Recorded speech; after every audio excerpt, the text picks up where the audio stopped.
Could you just talk a little bit about what's been going on with the defense the last couple of weeks? Because it does seem, it feels like they have regressed. And I'm just wondering if there's anything you can do. I think teams give our D-line a lot of respect. And I say that to say this. You're seeing teams play a little more up-tempo or no huddle against us here in the last couple of weeks. You're seeing more quick passing game, a little bit of the RPO game. Those are all things to sort of slow down your pass rush. And then substitution packages, with different personnels. If we match, an offensive personnel, just getting the right guys in on the field, all those things can be sort of minimized when teams, and we do the same thing on offense, right? When we know a defense wants to sub their D line as much as teams do, and it can all affect, right? It can all affect production. It can affect how a group plays, and I really think that's been the case here in the last couple of weeks. As a follow-up, could you just talk from your perspective as to why this James Robinson trade was made, and can you at least share with us a little bit whether it was initiated on your part or whether it was the Jets calling you? Yeah, I'm not going to get into all the details with it, but James is. I got a lot of respect for James and what he's done and what he's done for me and the organization, and obviously wish him well. It's a great opportunity for him. Obviously the Jets, as we know, lost a running back, and so it's the nature. It's the nature of our business. Teams begin to search, and we got a call on him, and made the decision to move on. So you're not concerned about your running back depth at this point, losing a pretty valuable insurance policy? No. And again, I'm not. One thing that I know that you don't know is there's a lot of information. So, and I'm not going to divulge all the information. It's for me to know and for us to know and all the details on that. But I went through this in 2016. We traded Sam Bradford, our starting quarterback, to Minnesota, week 1 of the regular season, and we went with the rookie quarterback in Carson. So I've been through this before. This is just the way our league is right now. Teams are constantly searching, and we just picked up a defensive corner, that should be here later today from another roster. So there's all things that play into everything, right? And teams are looking, and teams have needs. And again, like I said, it's a great opportunity for James to go in there and be the guy. And for us, it's a great opportunity to not only Jermichael but now Snoop, get him going. Hey, Doug, just to confirm on the timeline, the Jets called you guys Monday? Yeah, it was Monday. I don't know the timing of the call because Trent obviously gets those calls, but it was Monday after after we had met with the players and everything else that day. Doug, you weren't shopping James? Not at all. Not at all. How much does this help you guys, though, from a speed standpoint? Not to take anything away from James Robinson, obviously, beating you in a foot race, but Etienne and Hasty are they're a different level of speed there. And that's what you guys want, I assume, to be a fast team. You want to be a fast team at all the skill positions, but I don't think it had to do necessarily with that. But more so, obviously, the team that acquired James had a need, quite frankly, and we have had 2 really good running backs, and it does give Jermichael and now Snoop an opportunity to get more touches, and more opportunity with the offense. Does the nature of the offense just leaning more so on the pass, does that play into it at all? It's just easier to get one guy touches? No. James was your best. Well, he was your best blitz pickup out of that back wasn't he? Pass protection. Yeah. That's and we could debate that all day, honestly. I think TJ's done a great job. I think Jermichael, the times he's been in there, has done a nice job. So I think that's debatable. How much does this expand Travis's role now in the offense? Obviously, he's going to get more snaps. So how much does he, sort of can do, I guess? You're not going to see anything different from TJ. He's going to continue to do the same things he's been doing. It's just that he'll have an opportunity to play a little bit longer, in a game. I still want to,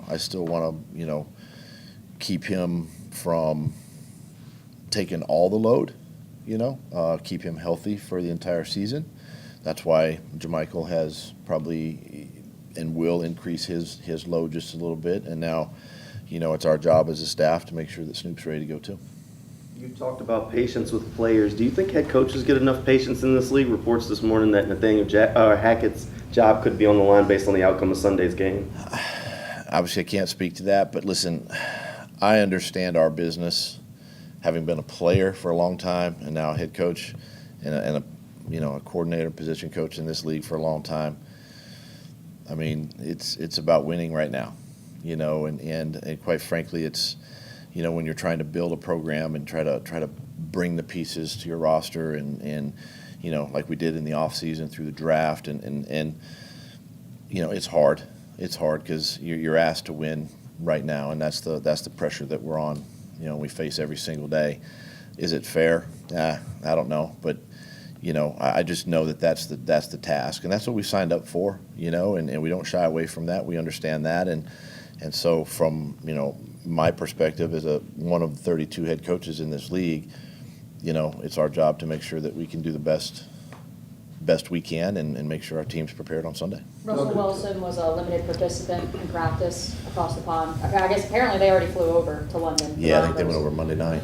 So he was a limited participant today. How do you prepare for the quarterback for Denver? Because obviously two very different quarterbacks could be playing. Yeah, I mean, obviously there's a ton of film with Russell, and now there's a game with the backup with Ripien, and we just go about it as business as usual. We understand both. We understand what Russell brings to that team, and he also has the ability to run and use his legs. And I've played against him or coached against him many times, and he can beat you doing that. And and so it just has to be a kind of the every hand on deck, so to speak, to exhaust the film, understand kind of what our defense is getting into, and be prepared for both. Knowing what Daniel Jones did last week, knowing what Jalen Hurts did a few weeks ago against this team, concerns about the defense defending the zone read.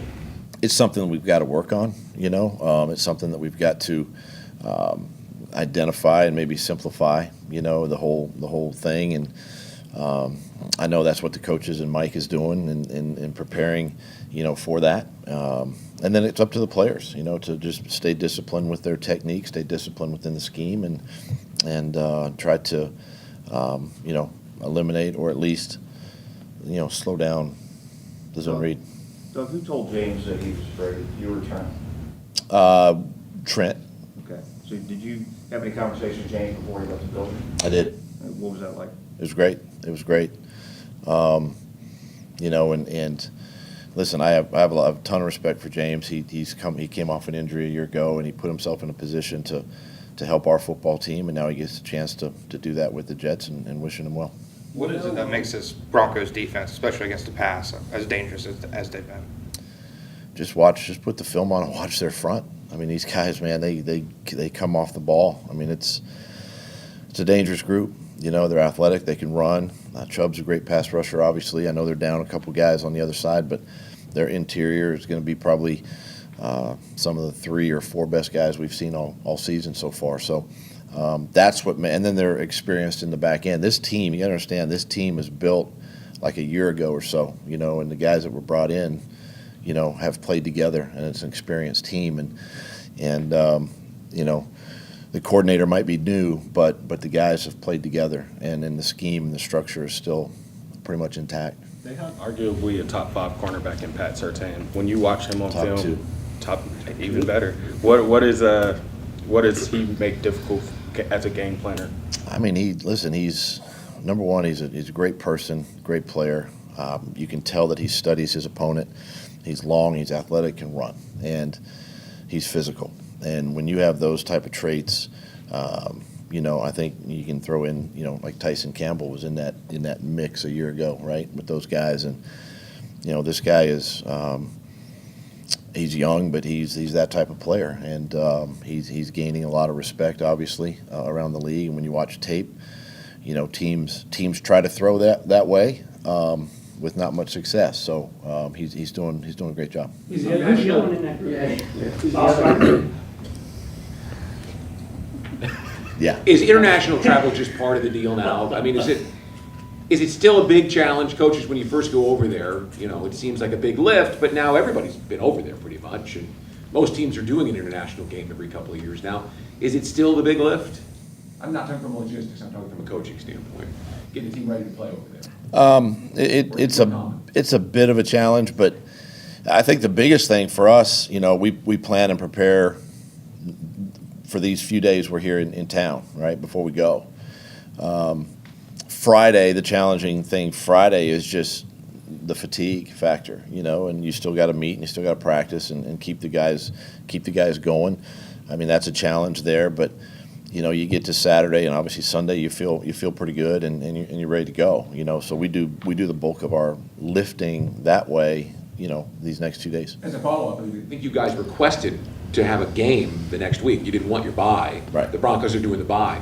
Why? I mean, listen, the time change is not that bad. Plus, you got Monday and Tuesday for the players to you know, rest and get back here, and you know, it's not much different than going to the West Coast and trying to come back. You get back at 3 in the morning if you go to the West Coast, so you can do it, you know. So we requested that, and you know, we'll play next week. Do you know Mark Rippon at all? Just a little, not too well. How about Patrick Surtain at first? The first one, Yeah. a little bit, yeah. Will you have any trouble sleeping on the plane? No, You go right to sleep? yeah. You don't have to take, you don't have to take. Just ask my wife. Just ask her. She knows. You leave her high I and have dry on every flight? no trouble going to sleep. How surprised are you that the Broncos bring in an accomplished quarterback like Russell Wilson and their offense just doesn't seem to have gotten ignited at all? Again, it's hard to put a finger on it, you know, because obviously you're not there and you're not coaching the guys. But I just know it. Offensively, things take time. There's timing with everything. There's new schemes. There's new players. I mean, it's just patience, right? I mean, it's part of the process, you know, and you kind of see it with us a little bit, you know. There's new faces, there's new schemes, there's new coaches, there's all these different things, and you see glimpses of it from time to time. But it's the consistency and continuity that you're trying to strive for, and even for us. I mean, we've been going through that a little bit offensively, even though I feel like we're heading in the right direction with the whole thing. It just takes time. You said not that long ago that you felt like the team was right on schedule where it kind of needed to be. Where do you feel like the guys are at this point? Right where we need to be? No. I mean, I'd listen. I wish we had a few more of these wins, you know, that there were the losses that were wins, but we are 2-5. And I do believe this, that the team is in a really good place mentally. They, you know, this is a good group to coach. You know, they're still hungry, you know, and still working hard, you know, and doing the right things to try to get this thing flipped around. Doug, I know they didn't win the games, but the last 2 weeks, the final drives, the final possessions Trevor had, has he shown you all you need to see as far as somebody who can handle those end game situations now? He is. I mean, the next step is obviously we need to, as a team, finish and win those games, you know, not only for him but for the team. But, yeah, he's showing us now that he can, you know, put the team kind of on his back a little bit and lead them down. You know, it's 2 weeks in a row, 2 touchdown drives to or this past week, a potential touchdown drive to win, but the week before, you know, took the lead in the fourth, and you know that's what you got to have. That's what these games are. So much parity, I think, in the NFL. These games come down to the fourth quarter. You know, quite honestly, and it's sometimes whoever has the ball last, but he's definitely heading in the right direction for us that way. You got Travis doing any extra ball protection drills this week? Maybe. I mean, it's a point of emphasis every day. You know, again, this is one of those things where I don't go over the top crazy with a lot of that stuff. I think it has to happen naturally, because now you start putting it in his head, you know, and it starts being a little more tense and tight, and he's not the runner that we want him to be. He understands he has to, you know, carry the ball better. It's got to be a little tighter to his chest, you know, wrist above the elbow, all those things. And We work on it every week, every day. Bernie puts them through, some drills. We do it on, you guys, if you're out there on Thursdays, you see the ball security circuit drill we do on Thursdays, and we just got to keep going. How would you evaluate the pass rush as of now? 2 sacks in the last 3 games, and what can you do to jumpstart it? Yeah, I mean, obviously we talked about it a little bit earlier, but I mean, it needs to be better. We know that. Guys know that. Let them, maybe come off the ball a little bit faster, roll off the ball, more straight rushes, whatever it is we could do to push the pocket. I know no teams are scheming with the no huddle and the tempo and the quick passing game, which can frustrate defensive guys. But, I just think it's just a matter of us just sticking to our game plan, whatever the game plan, rush package is that week. And if we need to make, changes in game, we make changes in game. But, somehow let these guys, free up and rush. I'm going to end it right here. You talked about Snoop having an increased role. He obviously hasn't played in the regular season so far, but what have you seen from him in practice sort of to give you that confidence? I mean, he's done a nice job with the look team, quite honestly. Him and Sarge have done a great job there, and you could just see his development, even when he's on the look team, but our defense is blitzing. You see the protection, you see the pickup. He's going in the right direction, and that's the growth that we want to see, in him. And he's working hard, and he's helping out on, got a role on special teams, from time to time as a backup, and he just keeps improving, and so we just got to make sure that he's maybe a limited, package of plays, but at the same time, he's got to be ready for whatever happens.